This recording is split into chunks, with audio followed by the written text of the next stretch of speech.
Às vezes você volta mais para o final, não sei como é que está aí a sua situação.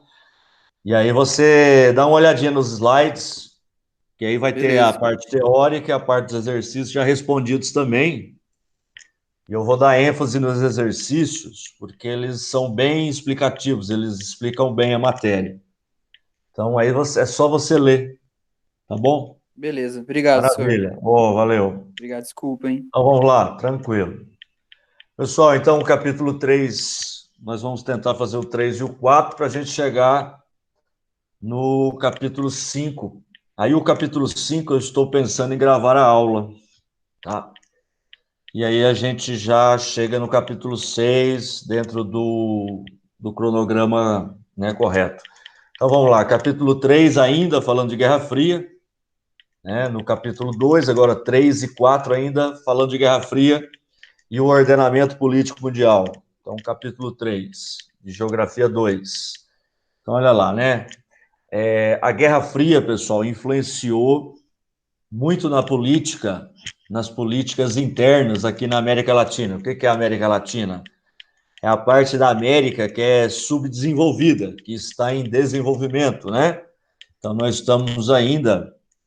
O Brasil faz parte da América Latina que é a parte subdesenvolvida da América. Nós temos, em termos socioeconômicos, só para relembrar, nós temos a América anglo-saxônica, ou inglesa, que é a América desenvolvida, colonizada, né, por ingleses, no caso é Canadá e Estados Unidos. O Canadá e Estados Unidos fazem parte da América anglo-saxônica, a América inglesa, colonizada pela Inglaterra, que é a parte desenvolvida da América, a América inglesa, a América anglo-saxônica, que tem o Canadá e os Estados Unidos.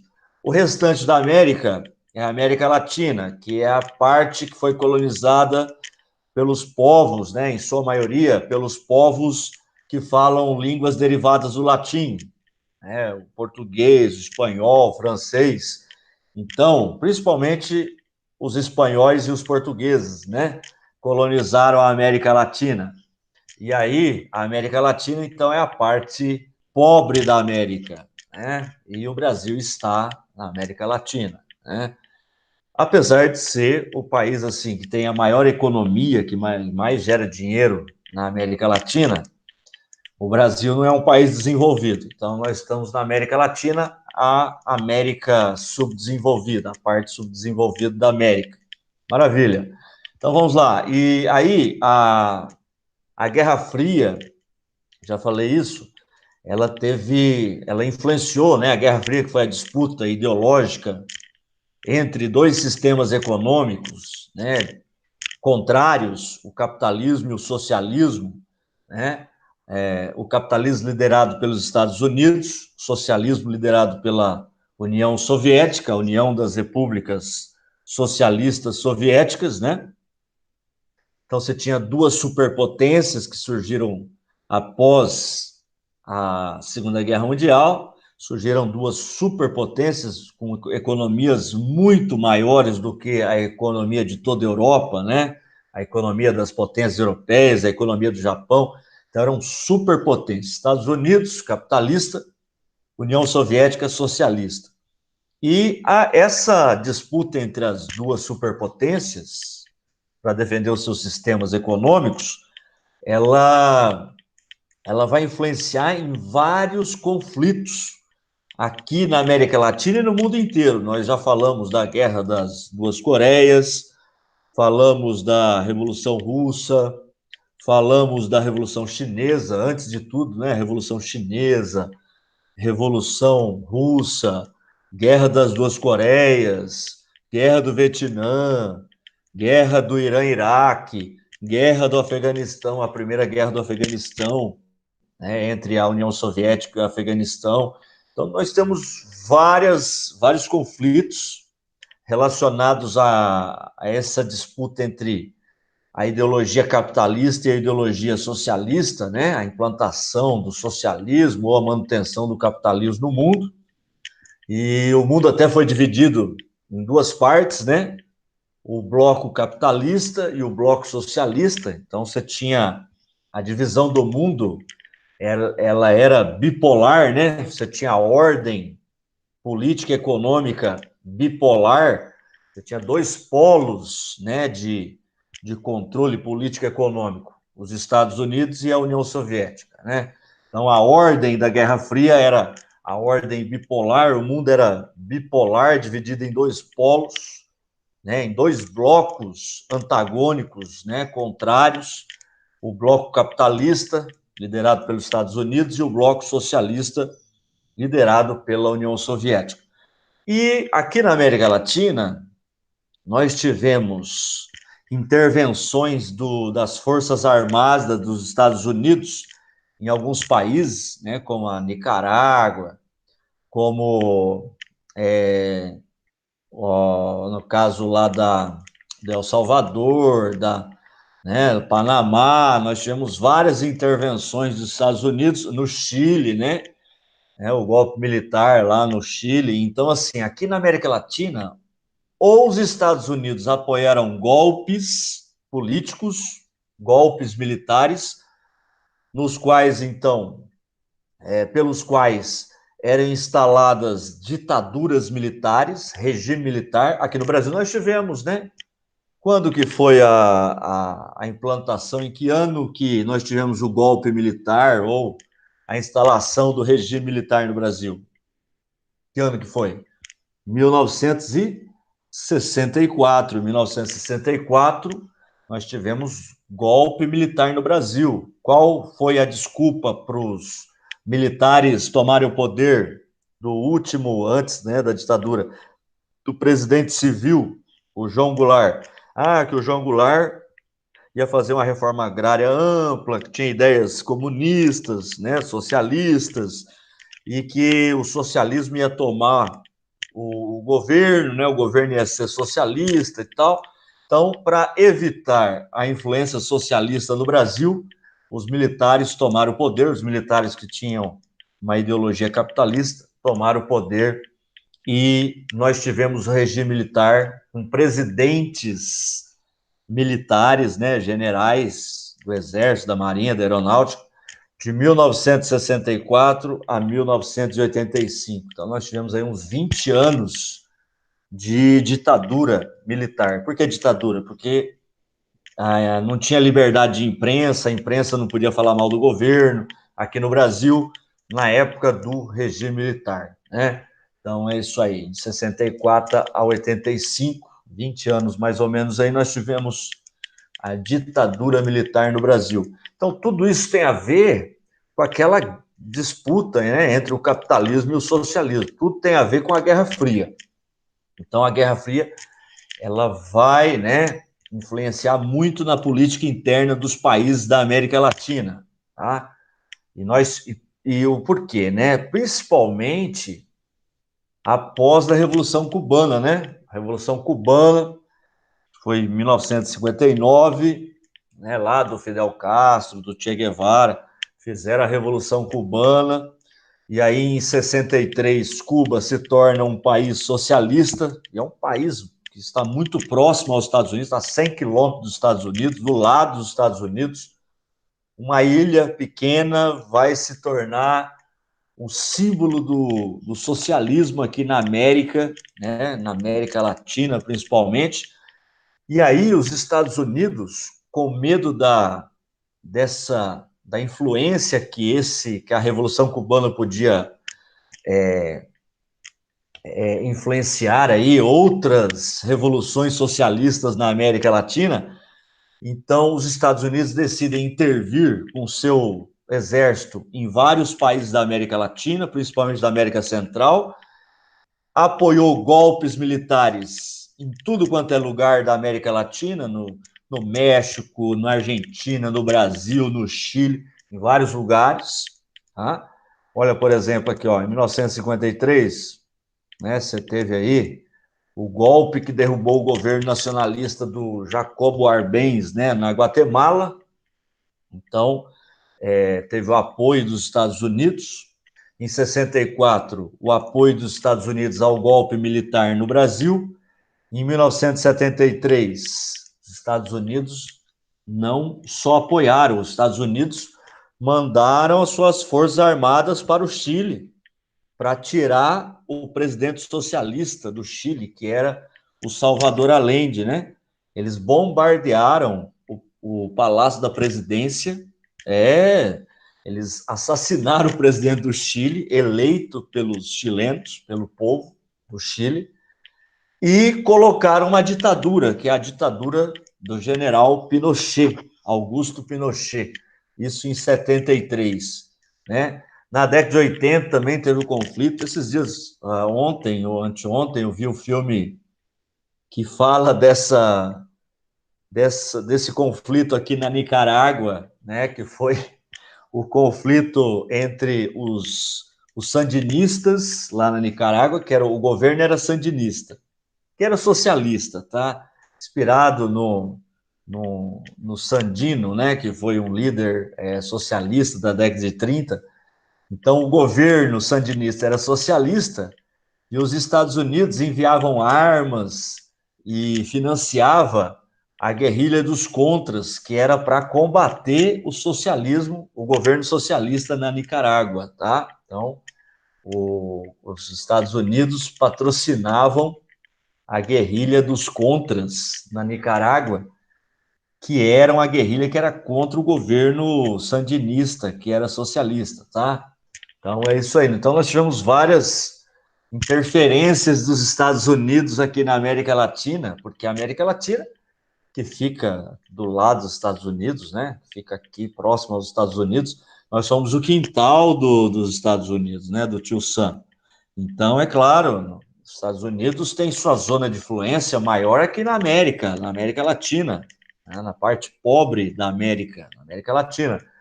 E eles não queriam permitir a instalação do sistema socialista, né, de regimes socialistas aqui na América Latina.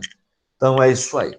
Então você teve as ditaduras militares na América Latina, todas apoiadas pelos Estados Unidos. Os Estados Unidos apoiavam as ditaduras, governo que não tem participação direta do povo, um governo que não tem liberdade de expressão, de pensamento, ninguém pode falar mal do governo, então era a ditadura militar em vários países da América Latina e os Estados Unidos apoiavam essas ditaduras. Beleza? Acho que entenderam aí, né? Maravilha. Então, vamos continuar. Aí você tem as guerras civis na África, dentro do contexto, né, da Guerra Fria. Nós estamos falando de Guerra Fria, que é a disputa entre o capitalismo e o socialismo, né, liderados aí pelos Estados Unidos e União Soviética, essa disputa. E aí a Guerra Fria, que foi de 1900 e alguns autores falam 45 a 91, outros falam de 1947 a 91, pegou a metade do século XX, a segunda metade do século XX inteira. Vamos continuar aí, ó. Vamos falar agora das guerras civis na África. Não sei se vocês sabem, eu acho que o professor Bruno de História deve ter falado, do processo de descolonização da África. A África era colônia da Europa, como o Brasil foi colônia também de Portugal, né, de um país europeu. A América foi colonizada pela Europa, né, pelos países europeus. A América foi colônia da Europa e a África também foi colônia da Europa, tá? E aí, quando que a África consegue se separar da Europa, das suas potências europeias, das suas metrópoles, né, dos seus donos, né, dos países europeus? Quando que a África se separa da Europa? A partir da Segunda Guerra Mundial, tá? Quando que foi a Segunda Guerra Mundial? 1939, 1945, 39 a 45. Então, após a Segunda Guerra Mundial, depois que a Segunda Guerra Mundial acabou, é que os países africanos conseguiram se separar da Europa. Não faz muito tempo. A Europa faz 40, 50 anos que a Europa era dona da África, dona do continente europeu, né, dos países africanos. Que coisa absurda, né? Não faz muito tempo. E aí, como que a África conseguiu se separar da Europa? Vocês se lembram? Se lembram? Foi o seguinte: com a Segunda Guerra Mundial, os países europeus foram destruídos, né, na Segunda Guerra, né, suas cidades, plantações, indústrias. Os países europeus estavam destruídos na Segunda Guerra Mundial. Então, os países africanos aproveitaram, as colônias africanas, né, se aproveitaram disso e começaram a se rebelar, né? Começaram a fazer guerra contra os países europeus, né? Para se separar, para expulsar o domínio europeu da África. Então, eles aproveitaram da fraqueza, do enfraquecimento dos países europeus, né? Das potências europeias, e começaram a fazer guerra de separação, de libertação. Começaram, o próprio povo africano começou, né, a se armar e começou a fazer uma guerra de separação, para se separar da Europa após a Segunda Guerra Mundial. Aí, com a independência, e eles conseguiram, tá? Principalmente nas décadas de 50 e 60. Tá? Deixa eu tomar uma aguinha aqui. Então, pessoal, o processo de descolonização da África ocorre a partir da Segunda Guerra Mundial, né, após o final da Segunda Guerra Mundial, porque os africanos se aproveitaram do enfraquecimento das potências europeias e para se separar das potências europeias. Com a independência, novos países foram tomados por grande instabilidade política em razão dos constantes conflitos de origem étnica, porque na África existiam muitas etnias. O que é etnia? É um povo que tem uma cultura própria. Então, existiam muitas etnias, tá? Dentro de um único país. E as etnias, elas lutavam por territórios. Então, você tinha uma disputa até pelo poder político entre as etnias, tá?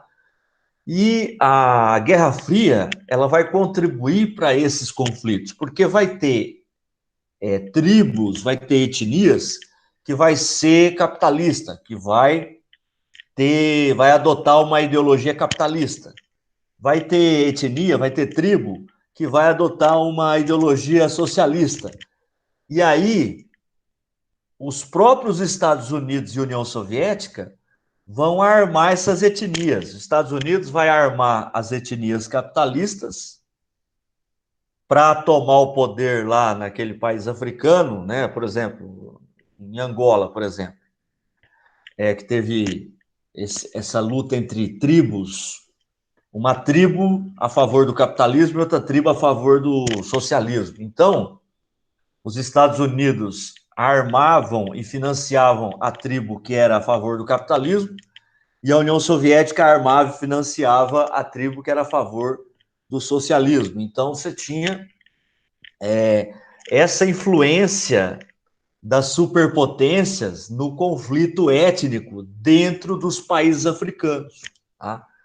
Então, a Guerra Fria, ela contribuiu para ter esses conflitos, né? Porque os Estados Unidos queriam aliados, queriam, né, países alinhados ao capitalismo. Então, ela vai financiar os grupos étnicos que eram capitalistas.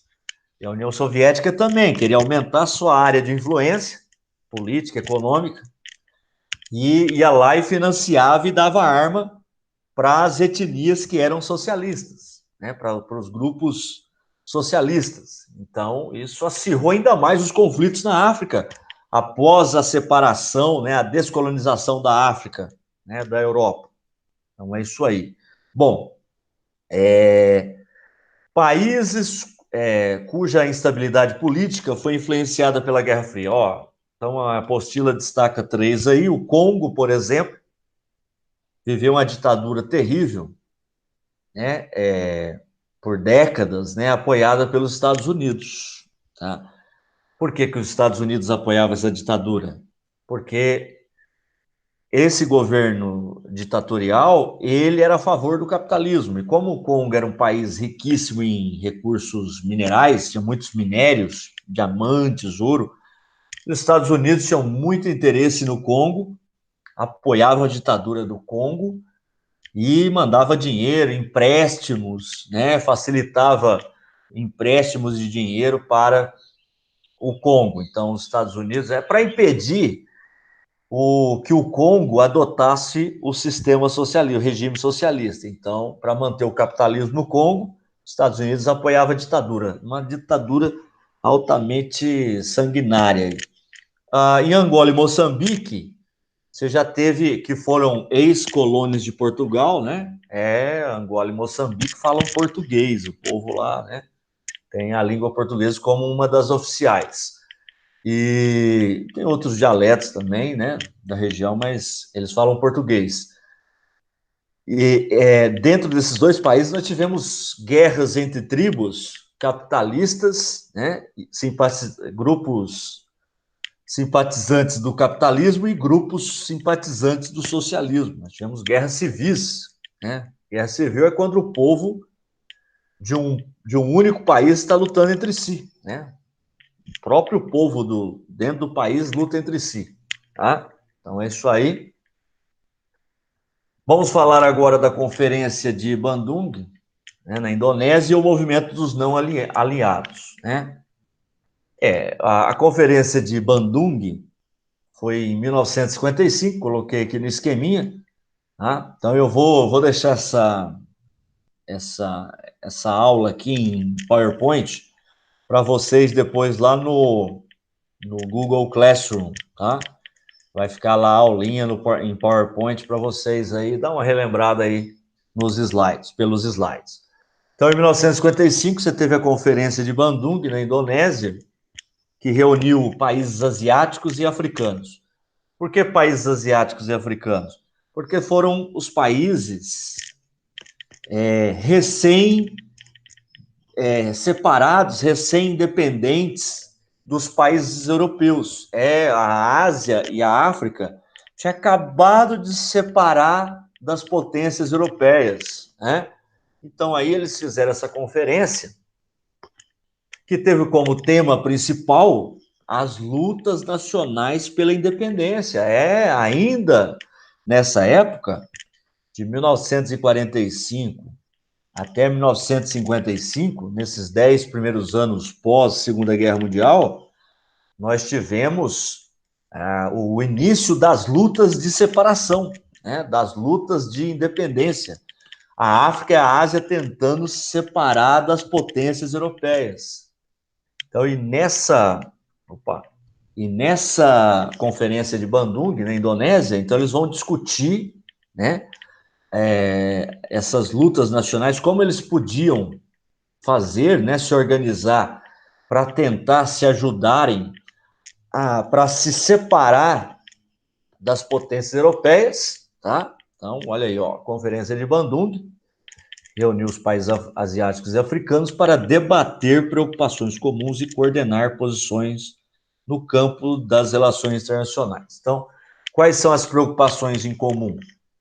As guerras de independência, os países africanos e asiáticos estão lutando pela sua independência em relação aos países europeus e coordenar posições no campo das relações internacionais. O que quer dizer isso? Nós vamos ficar do lado dos Estados Unidos nas relações internacionais ou da União Soviética? Ou nós não vamos ficar do lado de ninguém? Então, muitos países africanos e asiáticos, eles tomaram uma posição no campo das relações internacionais que foi a posição neutra. Muitos países africanos e asiáticos, eles ficaram no meio, eles ficaram dentro do bloco, né, dos países não alinhados a nenhum sistema, nem aos Estados Unidos, nem à União Soviética, tá? Então, foi nessa conferência que surge o movimento dos não alinhados, ou seja, dos países que não se alinhavam nem ao bloco dos Estados Unidos, né? Nem ao lado dos Estados Unidos, nem como aliado da União Soviética, tá? Então é isso aí, olha aí, né? Ó, a ordem bipolar, que é a ordem da Guerra Fria, o mundo era dividido em dois blocos, né? Em dois polos. Na época da Guerra Fria, o mundo era bipolar. Então, a ordem bipolar, que é a ordem da Guerra Fria, era considerada por vários líderes desses países da África e da Ásia, na Conferência de Bandung, tá? Era considerado por vários líderes um elemento impeditivo do desenvolvimento autônomo desses países. Ou seja, essa ordem bipolar, essa disputa entre capitalismo e socialismo, liderada pela União Soviética e pelos Estados Unidos, ela dificultava ainda mais o desenvolvimento econômico e humano dos países africanos e asiáticos. Não? Então, muitos líderes políticos dos países africanos e asiáticos eram contra essa ordem bipolar. Eles não gostavam, eles achavam que essa ordem bipolar, de vez de ajudar os países africanos a se desenvolver, não, só atrapalhava. Por quê? Porque jogava um grupo dentro de um país contra o outro. Né? Um grupo que era a favor do capitalismo contra o outro que era a favor do socialismo. Gerava guerra civil, gerava guerras de fronteira entre os países africanos e asiáticos também. Então, para muitos presidentes desses países africanos e asiáticos, a Guerra Fria só atrapalhava, né, esses países a se desenvolver. Tá? E é por isso que surgiu a ideia, na Conferência de Bandung, a ideia do movimento dos não alinhados, ou seja, o movimento dos países que não se alinhavam nem aos Estados Unidos e nem à União Soviética. Tá? Ok? Olha, tanto é que em 61, 5, 6 anos depois, nós tivemos a primeira conferência dos chefes de Estado e de governo não alinhados na Iugoslávia. Né? A Iugoslávia é um país que nós vimos que não existe mais hoje. Né? A Iugoslávia era um conjunto de países, né, de repúblicas, como a Sérvia, a Croácia, a Bósnia, né, Macedônia, vários países. Então, lá na Iugoslávia foi realizada a primeira conferência, em 1961, dos chefes de Estado, de governo, dos países não alinhados. Né? Então, todos os países que não eram alinhados nem aos Estados Unidos, nem à União Soviética, foram na conferência aí. Nós tivemos vários países importantes, como Índia, Iugoslávia, China, olha, China, Índia, Iugoslávia, então vários, Indonésia, vários países aí, tanto da África como da Ásia, nós tivemos vários países que participaram dessa conferência aí dos não alinhados, tá? Muito bem. Falar um pouquinho aí da estagnação econômica da União Soviética, né? União Soviética, a superpotência que surgiu, a superpotência socialista que surgiu após a Segunda Guerra Mundial, né? Após o fim da Segunda Guerra Mundial. Então, o que aconteceu com a União Soviética, né? A economia da União Soviética, a partir da década de 60, principalmente a partir da década de 70, começou a entrar em crise a economia da União Soviética. Tá? E a União Soviética tinha dificuldades para aumentar a economia, fazer crescer a economia. Então, nós tivemos uma estagnação da economia aí por volta da década de 60. 70 começa uma crise mesmo econômica, financeira, né? Falta de dinheiro, falta de produtos para a população a partir de 70, 80, né? Começou a ter uma crise de produção, faltando produtos de necessidade básica. Então, a União Soviética entrou numa crise econômica total, um colapso total, tá? Então, nós vamos ver aí o que aconteceu com a União Soviética, que hoje nem existe mais, né? Hoje nós temos... A União Soviética foi dividida, fragmentada em vários países, né? Vários pedaços.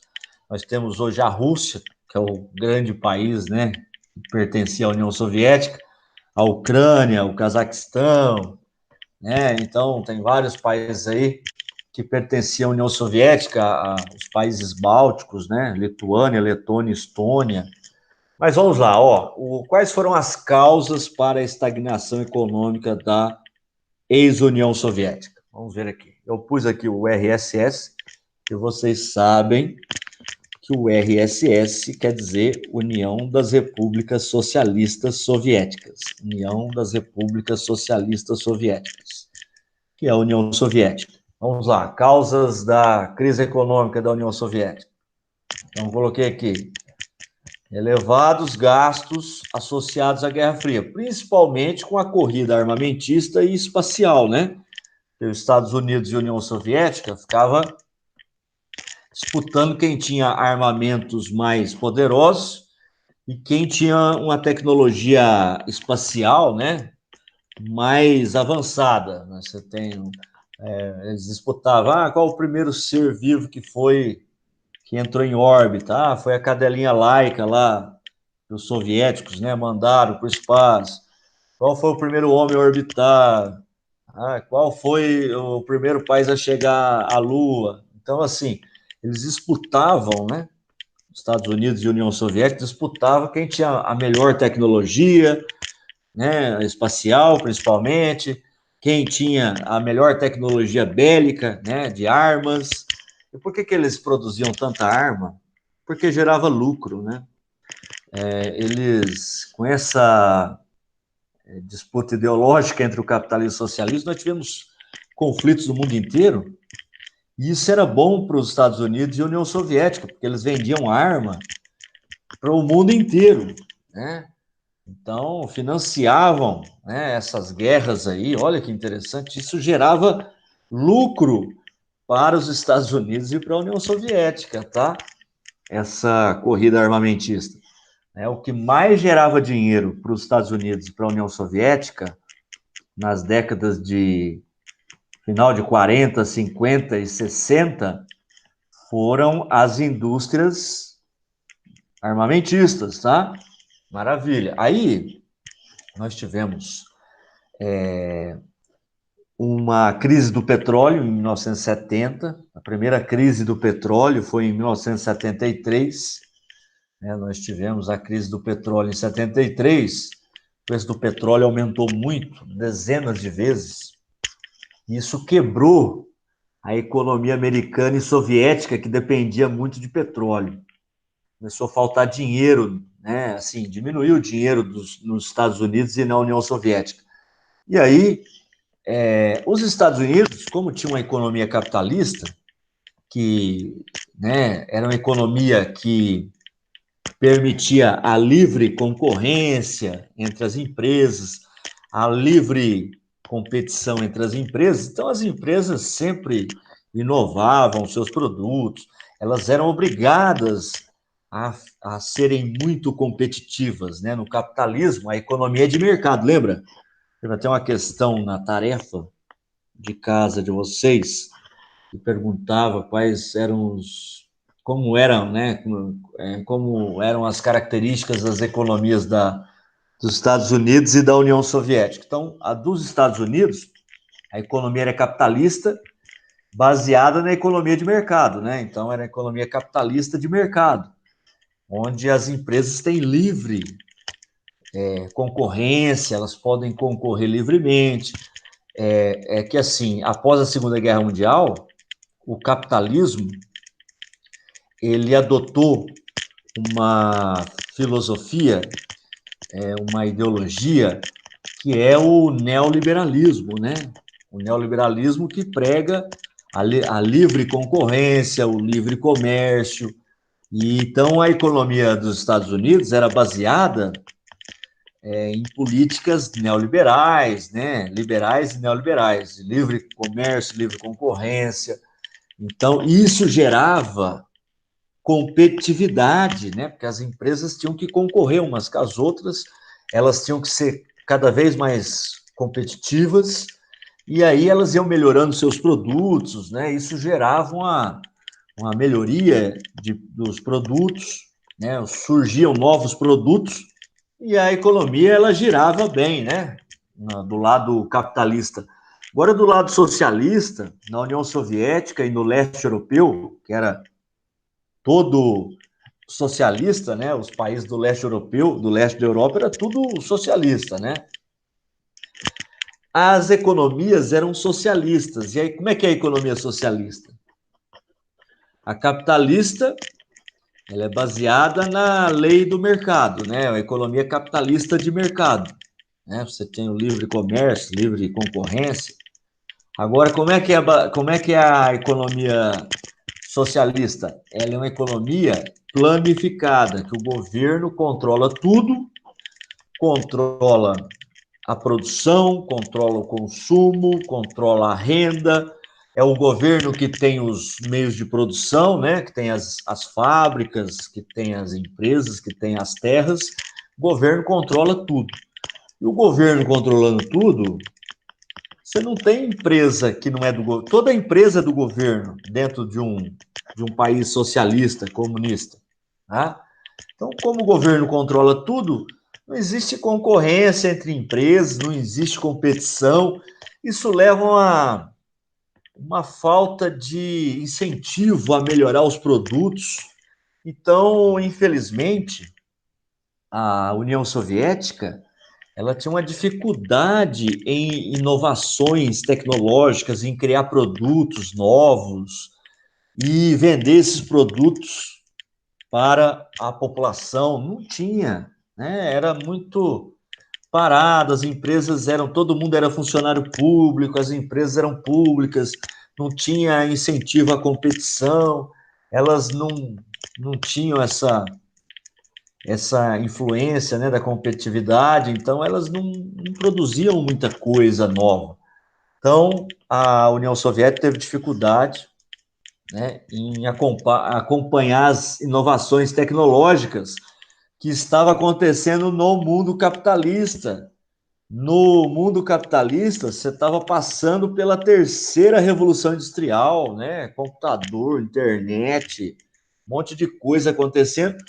E no bloco socialista não acontecendo nada, porque as empresas eram estatais, não eram incentivadas a produzir produtos diferentes. Então ficou aquela estagnação na produção industrial. Então, olha, as causas da crise econômica da União Soviética, elevados gastos associados à Guerra Fria, né, em armamento, em corrida espacial, dificuldade de acesso a bens de consumo, eles começou a faltar produtos básicos, por exemplo, papel higiênico, sapato, calçado, como que a pessoa vive sem isso? Né? Então, coisas básicas começaram a faltar. Por quê? Começou a faltar dinheiro na União Soviética, a produção diminuiu, começou a faltar alimento, começou a faltar roupa, calçado, papel higiênico. Então, começou uma crise de abastecimento total desses produtos aí, desses bens de consumo. Então, a população teve dificuldade de acesso a bens de consumo e a dificuldade do regime socialista em acompanhar as inovações tecnológicas. É o que eu grifei aí já, tá? No slide. É isso aí, tá? Foram as causas da estagnação econômica da União Soviética. Aí, continuando, né? Vamos falar do período aí do presidente da União Soviética, que foi o Mikhail Gorbachev, né? O Mikhail Gorbachev. Quando ele entrou em 1985, quando ele assumiu o poder na União Soviética, a União Soviética, eu já falei para vocês, era um país, né? Era um conjunto de países, aliás, era uma confederação de países. Você tinha o presidente da União Soviética, que era o coordenador de todos os países da União Soviética, e em cada país da União Soviética, você tinha o seu presidente. Então, tinha o presidente da Rússia, né? Tinha o presidente da Ucrânia, tinha o presidente do Cazaquistão, mas tinha o presidente maior, que era o presidente da União Soviética. O presidente da União Soviética não mandava diretamente nos presidentes de cada país, só que ele coordenava, ele lançava projetos e os outros presidentes acabavam acatando porque o partido, só tinha um partido, né, político, era socialismo, é a ditadura do proletariado. Em todo o sistema socialista, todo país socialista tem um partido só, tá? Que é o Partido Comunista. Então, no caso lá, era o Partido Comunista da União Soviética, né? Então, os outros presidentes acabavam acatando as decisões do presidente da União Soviética, tá? E aí, quando o Gorbachev entrou, ele entrou para... E ele queria diminuir a crise econômica, tá? Então, e política. Tá? A União Soviética estava em crise econômica, né? Então, para diminuir a crise econômica, o Mikhail Gorbachev ele vai lançar duas coisas, dois planos políticos. Primeiro é a perestroika, que quer dizer reestruturação, né? A reestruturação da economia. Que foi o que a perestroika? Foi uma abertura econômica, né? Ele vai começar a abrir a economia para os investimentos capitalistas. É verdade.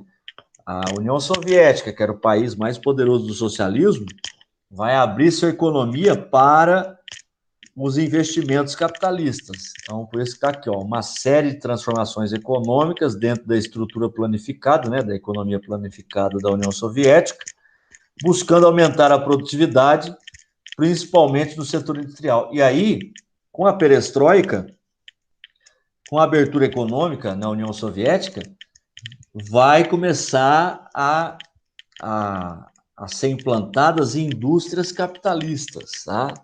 Com dinheiro, né, de iniciativa privada, dinheiro privado, tá? Ok? Então, perestroika foi a abertura econômica ao sistema, né, ao investimento capitalista dentro da União Soviética. E a glasnost, que quer dizer transparência, foi a abertura política. Porque no regime socialista, é uma ditadura. Todo regime socialista é uma ditadura. E em toda ditadura você não tem liberdade de expressão. E aí, com a glasnost, que foi a abertura política na União Soviética, então começou a ter liberdade de imprensa e aí foram criados outros partidos. Olha que interessante. Então, foram criados novos partidos políticos, porque só tinha um, que era o Partido Comunista. E aí o governo soviético vai dar liberdade de expressão para as pessoas. Isso é legal, liberdade de imprensa, vai poder criticar o governo, vai poder... Então, bastante interessante essa abertura política aí da glasnost. Isso aí era para resolver, né, o problema da economia soviética. Não era para colocar, para terminar o socialismo, não era isso. Ele queria reformar o socialismo, né, o governo soviético, do Gorbachev, reformar o socialismo, não acabar com o socialismo, tá? Mas olha só, a partir dessas reformas socialistas, a perestroika na economia e a glasnost na política, o país começou a enfrentar uma conturbada situação política interna, com o crescimento dos setores ultra-reformistas, de pessoas mais radicais, que queriam o fim do socialismo, liderados pelo presidente da Rússia, que era o Boris Yeltsin. Então, o presidente do país mais forte da União Soviética, era a Rússia, ele próprio era a favor do fim do socialismo e a implantação do capitalismo novamente, né? Então, é isso aí. Então, aqui, outro tópico, período Gorbachev, a perestroika e a glasnost. Então, como eu já tinha dito, que em 1991, aliás, eu não tinha dito isso, mas eu tinha dito que a perestroika e a glasnost, no governo do Gorbachev, não era para pôr fim ao socialismo, era apenas para reformar o socialismo, né? Manter o socialismo, mas não conseguiram manter o socialismo na União Soviética. Até em 91, setores conservadores, né, do Partido Comunista Soviético tentaram dar um golpe de Estado, mas foi fracassada essa tentativa de golpe de Estado, porque houve uma reação popular dentro da Rússia, liderada pelo presidente da Rússia, o Boris Yeltsin, que não permitiu a volta do socialismo total, daquele comunismo radical, não. E aí, a partir dessa reação popular, liderada pelo presidente da Rússia, aí nós tivemos várias transformações importantes, avassaladoras aí, né? Como, por exemplo, a partir disso aí, a partir dessa tentativa de golpe para voltar ao comunismo como era antes, e que não deu certo essa tentativa de golpe, né? Não deu certo. Então nós tivemos a partir disso aí, a independência das repúblicas bálticas, ou seja, a independência dos países bálticos, que é a Letônia, a Estônia e a Lituânia. Então eles separaram da União Soviética. O banimento do Partido Comunista da União Soviética. Olha só, o Partido Comunista da União Soviética, a partir da Revolução Popular aí, do Boris Yeltsin, presidente da Rússia, foi banido o Partido Comunista da União Soviética, foi exterminado, não tem mais Partido Comunista dentro da União Soviética, né? Porque os seus líderes participaram da tentativa de golpe. E a criação, terceira coisa que aconteceu depois de 91 aí, a criação da Comunidade dos Estados Independentes, porque aí vários países vão se separar da União Soviética. E aí eles vão fazer uma comunidade, um bloco político econômico chamado Comunidade dos Estados Independentes, a CEI, né? Que começou com a reunião entre o presidente da Rússia, o Boris Yeltsin, e os presidentes da Ucrânia e da Bielorrússia. Tá? Então a CEI, a criação da CEI foi em 1991, e hoje nós temos aí, né, várias repúblicas, né, inclui 11 das 15 repúblicas da União Soviética, né, da ex-União Soviética. Então, nós temos 11 países dentro da CEI, da Comunidade dos Estados Independentes, e que foram ex-repúblicas da União Soviética. Vamos para os exercícios para a gente, né, fixar um pouco mais. Eu coloquei o exercício e as respostas aí, porque as respostas são bem explicativas. Os exercícios são bem explicativos. Então, nós vamos entender um pouco mais, aprofundar na matéria através dos exercícios. Tá? Vamos ver se tem algum recado aqui. Acredito que não. Certo, muito bem. Tá. Então, cite e explique um dos objetivos da reunião em Bandung.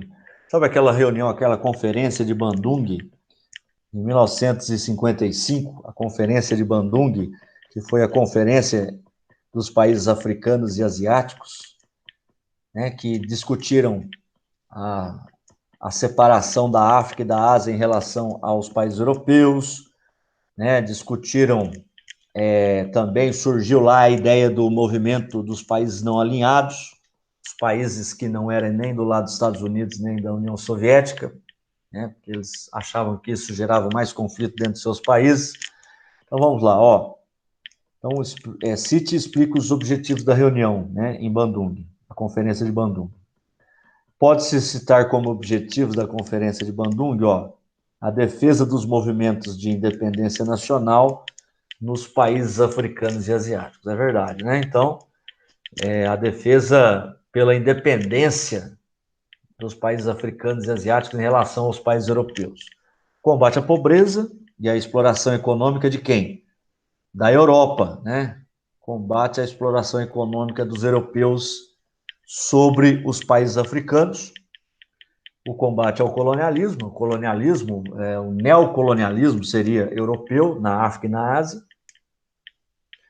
E o principal tema, então, tratou das lutas nacionais pela independência, né? Então, o principal tema foi a separação dos países africanos e asiáticos das suas potências europeias, né?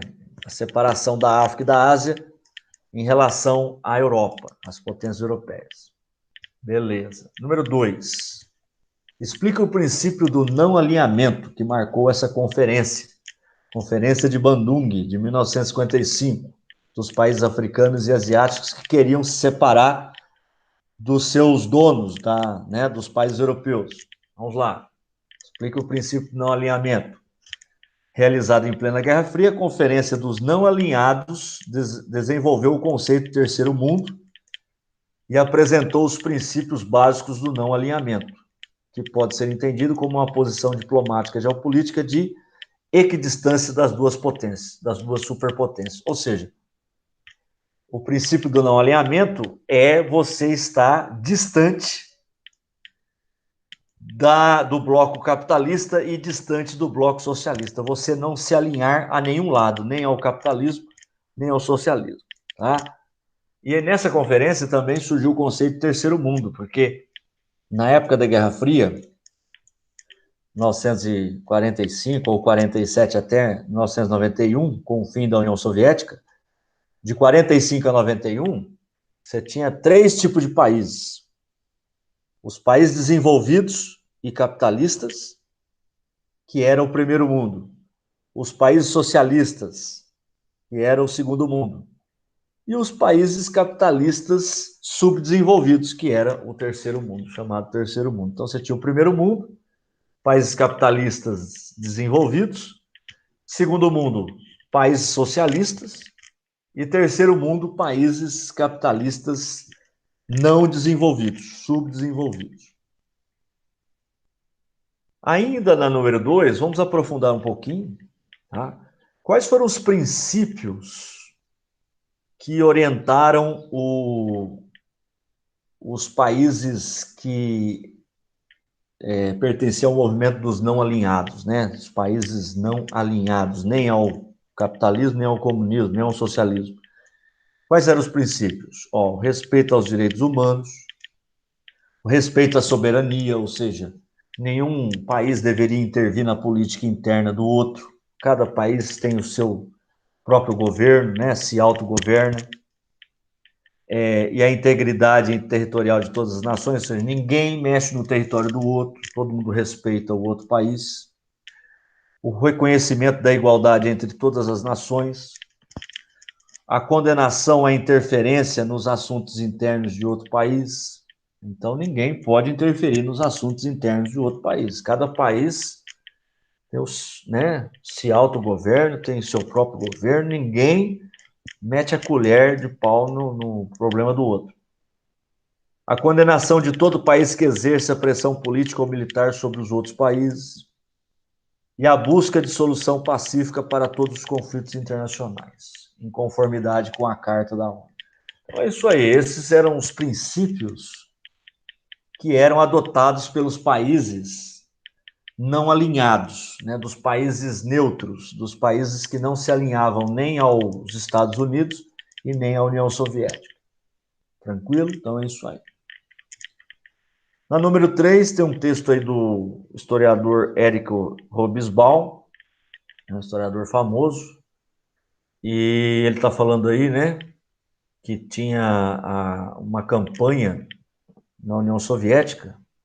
Olha lá, segundo Érico Hobsbawm, Gorbachev é aquele líder soviético, né?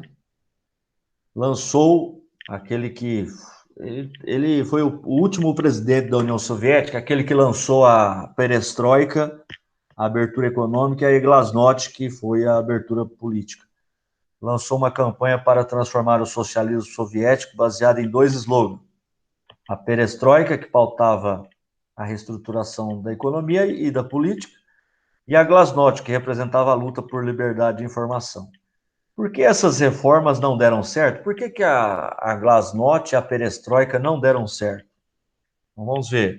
As respostas do modelo soviético foram propostas em um contexto de crise do país, né? Então, a União Soviética passava por uma crise, e a Perestroika e a Glasnost eram a tentativa de salvação do modelo socialista.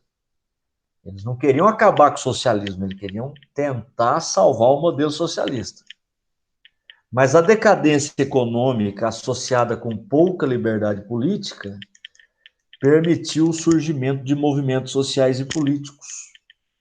E esses movimentos de pessoas revoltadas com a crise econômica e com a falta de liberdade política, liberdade de expressão, liberdade de informação, esse movimento da população era no sentido de acabar com o socialismo e implantar novamente o capitalismo, tá?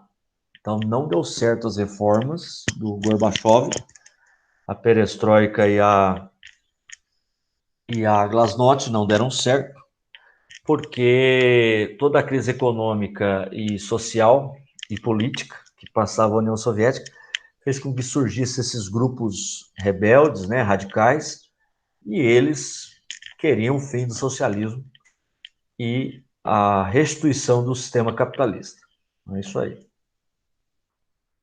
4. Identifique 2 motivos para o fim da Guerra Fria. Já tem vários, né, motivos para o fim da Guerra Fria. O primeiro foi o fim da União Soviética. E por que a União Soviética acabou? Porque teve crise econômica, não conseguia produzir, a produtividade era baixa, não estimulava a produção do sistema socialista. Você teve crise econômica, você teve a dificuldade da União Soviética de acompanhar as inovações tecnológicas que estavam acontecendo nos países capitalistas, né? Você teve a contínua ampliação das lutas por reformas democráticas nos países do leste europeu, que eram socialistas. Você teve o fracasso da política de reestruturação econômica, né, que foi a perestroika, e de liberdades, que foi a glasnost. As reformas perestroika e glasnost não deram certo. Tudo isso levaram ao fim da Guerra Fria, né? Então, os movimentos sociais pelas reformas democráticas no bloco socialista, a crise econômica da União Soviética, porque a União Soviética financiava todos os países socialistas. Então, se a União Soviética quebra, os outros países socialistas que dependiam dela também quebram, né? Então, crise econômica, crise social, né? Ampliação, incapacidade de acompanhar a revolução tecnológica, né? Então, tudo isso leva ao fim da Guerra Fria. Então, quem venceu a Guerra Fria? Foi o bloco capitalista dos Estados Unidos ou o bloco socialista da União Soviética? Acaba que o bloco capitalista dos Estados Unidos venceram, né? A Guerra Fria aí no final. Maravilha. Agora, para terminar aí, nós vamos para a aula 4, tá? O capítulo 4, vamos começar já. Que aí a gente já vê tudo, essa aula é gravada, vocês podem rever, e vou deixar também os slides, vocês podem também estudar pelos slides, tá? Ok?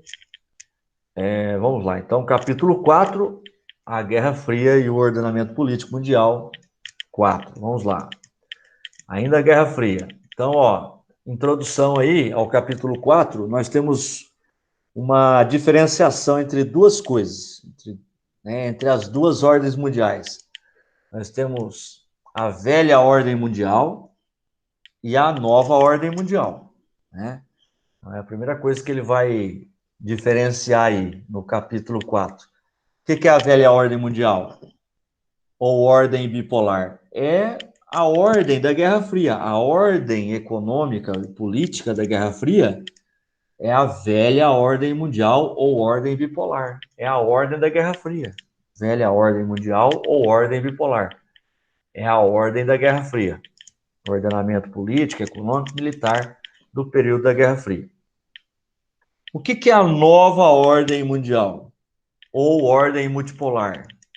A nova ordem mundial, que é a nossa agora, nova, né? Ordem mundial, ou ordem multipolar, é a ordem do pós-Guerra Fria. Depois da Guerra Fria, acabou a Guerra Fria, vem a nova ordem mundial, ou ordem multipolar, né?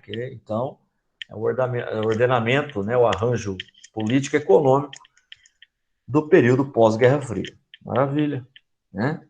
Então, e aí quando termina a Guerra Fria, você tem toda uma desordem mundial, né? O que a gente, né? É o que as pessoas percebiam, né? Tudo ficava diferente, né? Desordenou tudo o que tinha na Guerra Fria, acabou toda aquela ordem econômica e política, até militar, né?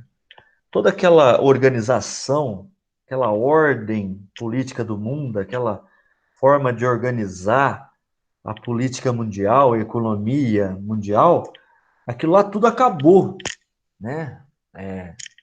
Com o fim da Guerra Fria, acabou aquela ordem bipolar, que o mundo era dividido em dois polos, e agora vem a nova ordem mundial, né? Pela qual o mundo é dividido em vários polos de atração política e econômica. Nós temos o grande polo, né, de comando político, econômico, são os Estados Unidos ainda, mas nós temos a Europa hoje, que tem um bloco econômico chamado União Europeia, que é fortíssimo.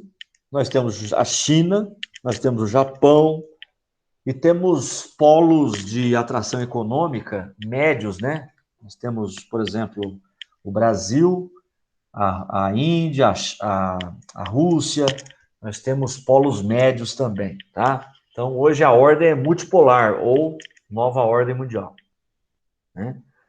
E aí nós temos aquela ordem da Guerra Fria, ela vai acabar, e aí você tem, a princípio, uma desorganização, uma desordem mundial. Aquela ordem acabou, e aí você tem uma desordem no começo, né, do fim daquela outra ordem, né? Então, ó, o entendimento desses contextos históricos geográficos permite a compreensão de diversas questões econômicas atuais, como a eclosão de movimentos nacionalistas que redefiniram algumas fronteiras, a grande influência dos Estados Unidos hoje, né, no mundo, e o crescimento econômico da China. Tudo isso tem a ver com o fim da Guerra Fria. E aí, com o fim da Guerra Fria, desordenou tudo. Aquela ordem que existia na Guerra Fria foi totalmente, né, acabou tudo aquilo, ficou tudo desordenado, né? Porque enquanto tinha Guerra Fria, Estados Unidos e União Soviética mandavam no mundo. Os países, eles eram organizados pelos Estados Unidos e União Soviética, e acabou. Não tinha, assim, por exemplo, um país querendo se separar do outro, uma parte de um país querendo se separar. Não existia muito isso, porque os Estados Unidos e União Soviética botavam ordem no mundo. Agora, com o fim da Guerra Fria, aí começa um monte de movimento nacionalista, que aí cada etnia, cada grupo social que tem uma cultura própria, vai querer ter um país para si próprio, vai querer ter um país governado pelo seu próprio povo. Aí começam os movimentos nacionalistas, por exemplo, lá na Rússia, nós temos um conflito que é numa região chamada Chechênia. O pessoal lá da Chechênia quer se separar da Rússia. Por quê? Porque eles têm uma cultura diferente, é um povo diferente e quer se separar da Rússia. Nós tivemos, por exemplo, na Iugoslávia, os movimentos nacionalistas. Então, por exemplo, que país que comandava a Iugoslávia? Era a Sérvia. Aí os croatas, que era outro povo, queriam se separar da Iugoslávia. Os bósnios também queriam ter um país para si próprio. Então, começa um monte de movimento nacionalista com o fim da Guerra Fria. Tá? Então, é isso que acontece. Aí não tem mais União Soviética, os Estados Unidos vão dominar ainda mais a política, a economia do mundo. Você tem uma grande influência dos Estados Unidos. E você tem o crescimento de um país socialista, que é a China, que vai, assim, continuar sendo socialista, porém, em algumas cidades é permitido o sistema capitalista, e por isso que a China vai enriquecer tanto. Hoje é a segunda maior potência econômica do mundo. Né? Então, você tem um crescimento econômico da China, que apesar de ter capitalismo em algumas cidades, ainda é um país socialista, a China. Tá? Então, vamos ver aí a nova ordem mundial, que é a ordem que a gente chama de ordem multipolar. Só que, para alguns autores, a nova ordem mundial, quando que começa a nova ordem mundial? Após o fim da Guerra Fria. Quando que acaba a Guerra Fria? 1991. Então, após 1991, começa a nova ordem mundial. E para alguns autores, a nova ordem mundial, ela é caracterizada pela tendência unipolar, ou seja, os Estados Unidos agora, depois que a União Soviética acabou, agora sobrou só uma superpotência, que é os Estados Unidos. Aí vai dominar o mundo inteiro. E realmente existe isso, né? Hoje os Estados Unidos, no campo político, de influência política, porque os Estados Unidos influencia a política interna dos países do mundo inteiro. No campo político e no campo militar, cara, a maior potência, assim, não é disparada militar, são os Estados Unidos. Então, assim, no campo político e militar, os Estados Unidos realmente, o que os Estados Unidos mandam fazer, os países do mundo inteiro costumam fazer mesmo, né? Então, para alguns autores, nós não estamos vivendo numa ordem multipolar, nós estamos vivendo numa ordem unipolar, porque o mundo inteiro segue os Estados Unidos, né? Segue a cartilha de Washington. Washington é a capital dos Estados Unidos, né? Onde está o governo americano. Todo mundo tem que seguir a cartilha de Washington. Então, o que os Estados Unidos fizer, falar, todo mundo obedece. Então, para alguns autores, nós vivemos numa ordem unipolar hoje em dia. Mas para outros autores, nós vivemos numa ordem multipolar, sim, porque apesar dos Estados Unidos exercer influência no mundo inteiro, na política, na economia, na cultura, militarmente, mas nós temos polos fortes também, viu? Tanto na política, na economia, questão militar. Nós temos o polo europeu, né? Os países da Europa, né? Nós temos os países da Europa, nós temos os países como da Ásia, como a China, segunda maior potência do mundo, e o Japão, terceira maior potência do mundo. Então, hoje, o mundo, né, as forças, né, políticas e econômicas está dividida entre várias potências, né, entre várias potências econômicas. Então, aí nós temos outro capítulo aí, tá? Nós temos aí a queda do Muro de Berlim, que foi o símbolo, então, do fim da Guerra Fria. O Muro de Berlim, pessoal, é aquele muro que dividia a capital da Alemanha, Berlim, né? Em Berlim Oriental para vocês aqui e Berlim Ocidental. A Berlim Ocidental era capitalista, Berlim Oriental socialista. Lembrando que quando acabou a Segunda Guerra Mundial, a Alemanha foi dividida em duas Alemanhas, né? A Alemanha Ocidental capitalista e a Alemanha Oriental socialista. Né? Então, é isso aí. E aí o Muro de Berlim, né, quando ele foi derrubado, em 1900 Quando que foi derrubado o Muro de Berlim? Que foi o símbolo da Guerra Fria, né, da divisão da Europa entre Europa Ocidental capitalista e Europa Oriental socialista. Ele foi derrubado em 1989, né? Então, quando construíram o Muro de Berlim, quem construiu? Foi a Alemanha Oriental, a Alemanha socialista, tá?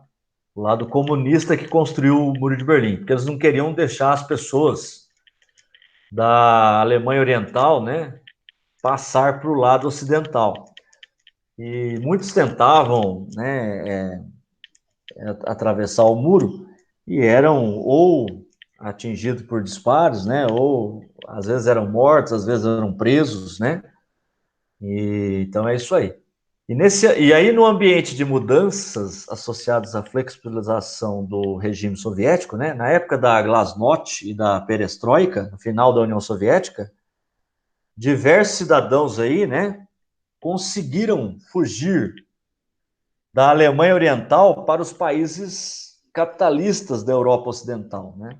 Então, começou uma onda de gente fugir dos países da Europa Oriental para a Europa Ocidental, que era capitalista. E aí você tem a Revolução de Veludo, né? No final, foi lá na Tchecoslováquia, era outro país que vocês... Hoje não existe mais a Tchecoslováquia, mas é um país que existia. Hoje nós temos... A Tchecoslováquia foi dividida em dois países, né?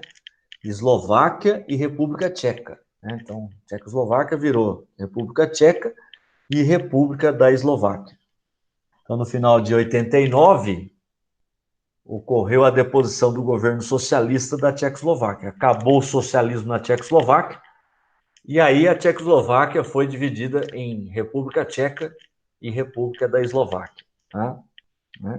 Isso é tudo influência daquela flexibilização socialista que foi promovida pela União Soviética no governo do Gorbachev, né? Tanto pela Glasnost e a Perestroika. Essas reformas aí acabaram influenciando todos os países ali do leste europeu, a Tchecoslováquia, a Hungria, a Polônia, os países bálticos, né, a Iugoslávia. Então, vários países que eram socialistas do leste europeu foram influenciados pelas reformas dentro da União Soviética, pela Glasnost e pela Perestroika.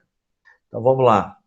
Então, olha só, né, lá na Revolução de Veludo, na Tchecoslováquia, em 89, ela começou como? O governo, ele repreendeu policialmente, né, mandou os policiais baterem em estudantes.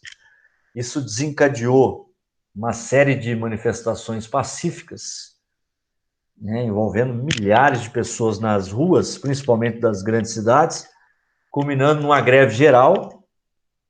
E isso impôs a legalização dos partidos de oposição, né, ao Partido Comunista da Tchecoslováquia. E aí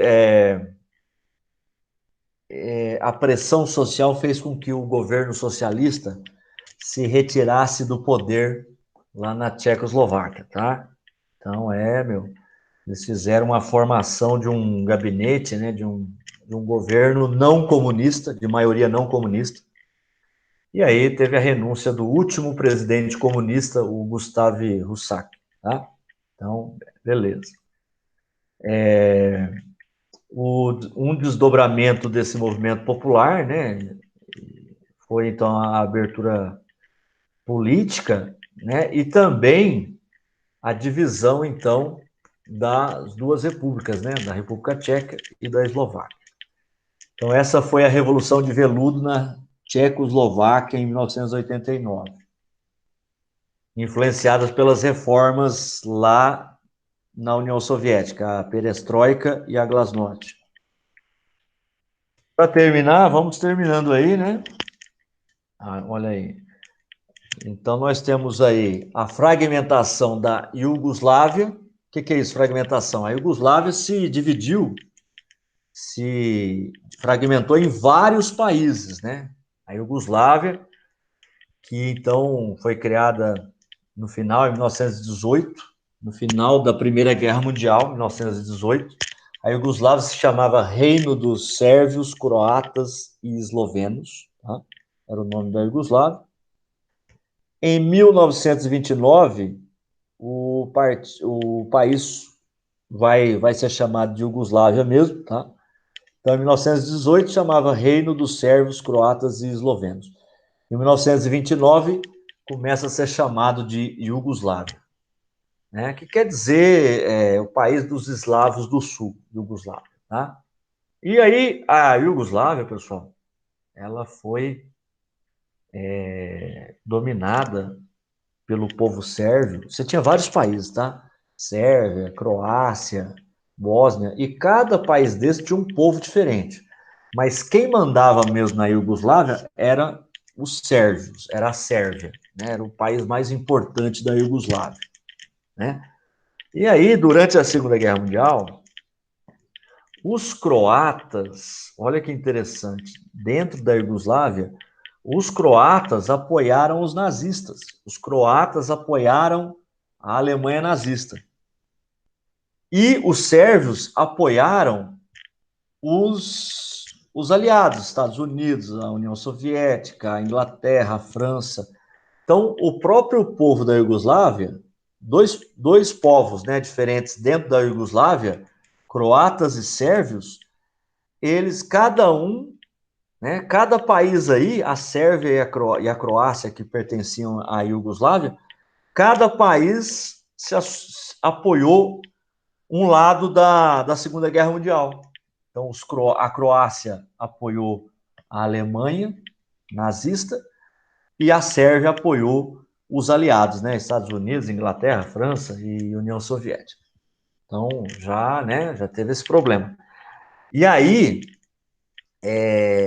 o general que lutava contra os nazistas, né, pelo lado da Sérvia, era o general Joseph Tito, general Tito, que depois foi conhecido como Marechal Tito, né, o Joseph Tito, o Marechal Tito.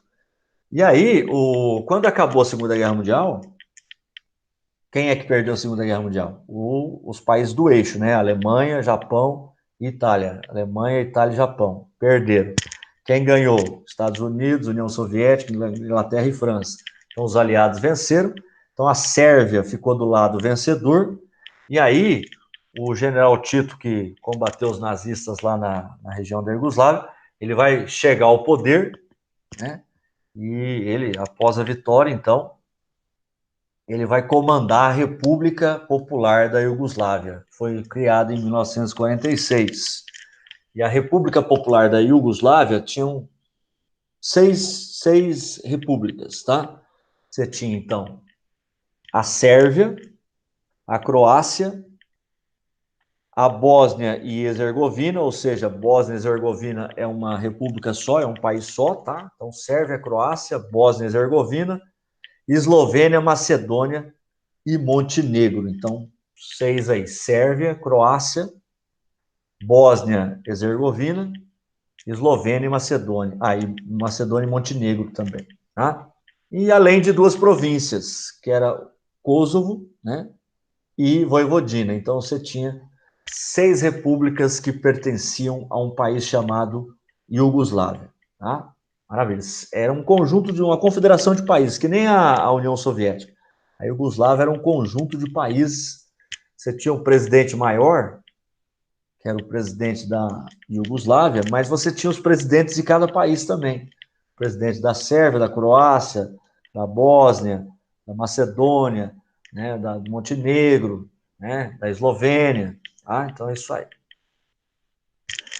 E aí, né, vamos ver um histórico aí do conflito, dos conflitos, né, com o fim da Guerra Fria.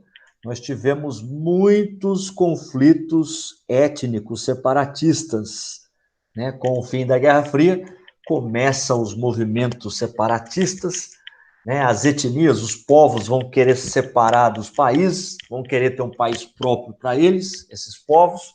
Então, olha aí, tem um histórico aqui, ó. Acabou a Guerra Fria em 91. Em 92, 1992, você teve a independência da Eslovênia, aqui, ó, tá vendo aqui os países aqui, ó, da Iugoslávia, ó, olha aqui os países da Iugoslávia, ó. Então você tinha a Sérvia, que era o principal, né? Aí você tinha a Croácia, a Bósnia, Montenegro, a Macedônia e a Eslovênia. Aí você tinha dois territórios aí, que era Kosovo e Vojvodina. Então, ó, em 92, vários países vão se separar da Iugoslávia. Vão se livrar, né, do domínio sérvio, porque a Sérvia dominava os países dentro da Iugoslávia. Era o principal país da Iugoslávia, era a Sérvia. Então, olha aí. Então, ó, em 92, se separaram da Iugoslávia, ó, a Eslovênia, a Croácia, a Bósnia e a Macedônia. Então, já perdeu vários territórios da Iugoslávia. O que sobrou, então, em 92 para a Iugoslávia? Sobraram a Sérvia e Montenegro. E mais esses dois territórios aqui, ó, Vojvodina e Kosovo. Tá?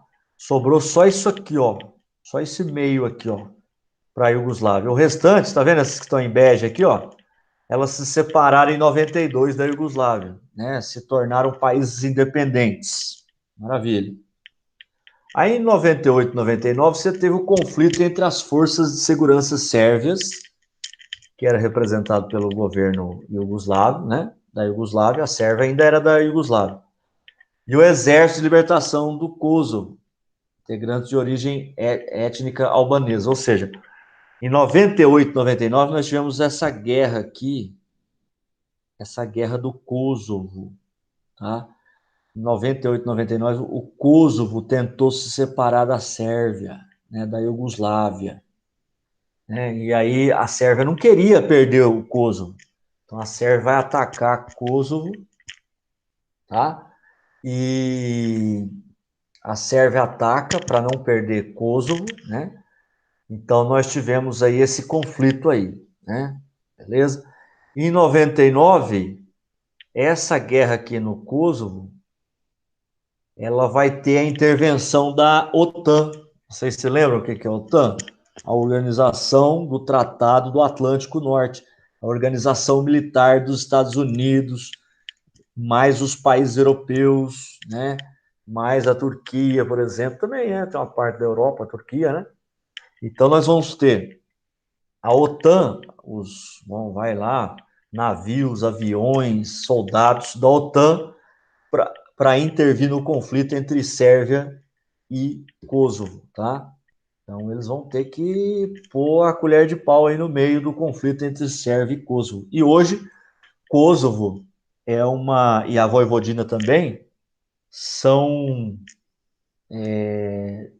são países independentes hoje, são países, tá? Se separaram da Sérvia, a Vojvodina e Kosovo, ok? Em 2003, nós tivemos a União Estatal da Sérvia e Montenegro. Então, em 2003, Sérvia e Montenegro, que é o que restou da Iugoslávia?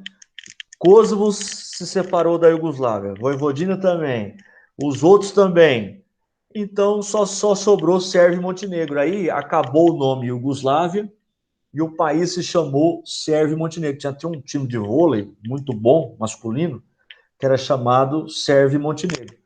Só que aí, em 2006, você teve a independência de Montenegro. Montenegro consegue se separar da Sérvia, e aí agora cada país, cada território é um país, tá? Então a Sérvia é um país, Montenegro é outro, Croácia é outro, Kosovo é outro, Macedônia é outro, Eslovênia é outro. Então agora está todo mundo independente. Maravilha. A partir de 2006. Então é isso aí, ó. Fragmentação da Iugoslávia. Outro trecho, para a gente. Deixa eu ver como é que está aqui o tempo. Ah, já acabamos, né? Já acabamos. Ok. Então, pessoal, ó.